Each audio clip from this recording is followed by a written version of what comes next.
Mga kaibigan. Hello. Kain ba? Ito ay.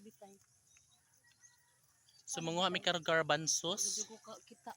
Boy na nagbitay unsa man na? Dalat to ka bugang kon sa manukan no. Ding. Ino to ka kon ba ko sa manukan ha. Buang na. Ito tong gabong-gabong gamay pa kan na. Extra tong magdutay ba ron extra to. Aman nga. Net nila. Mo gihapon. Ano ba yun? Di ara man kuno ito punuan dito. No? Ha? Mo gihapon na kabuo. May garbanzos cons. Nabitay. Oo. Nga usaran po na buok. Nya ako pag pagtuo kay Nit, di ka sa ubos mo babaw. Gisumpay man gud na. Mo lagi mo ya pagtuo. Mo na taas.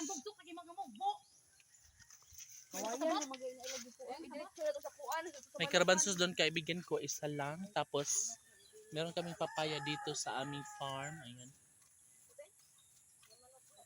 Papaya. Kaso lang hindi pa masyadong malalaki.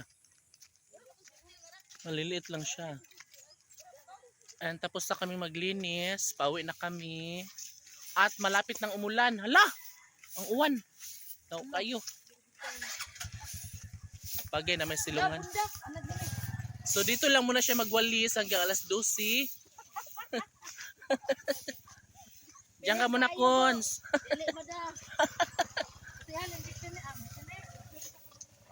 Maulan kasi mga kaibigan ko, kaya malagkit yung lupa ngayon. And of course, ayan yung ating materials. Sand and gravel ay nandiyan na. And yung mga barracks at bakal ay ready na. So ang mga tauhan na lang ang kulang. Kasi maaga pa naman, makamaya-maya ay darating na sila. Ito, marami pang mga bakal dito na area. Hoy! Ha? Masay tipon. Di lain-lain man na.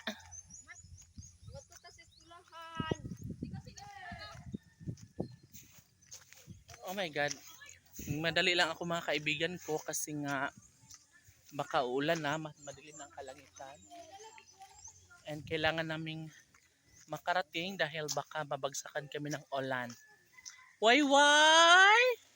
Kisa dua pudong?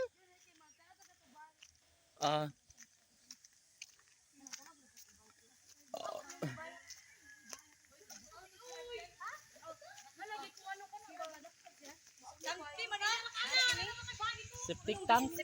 Septic tank.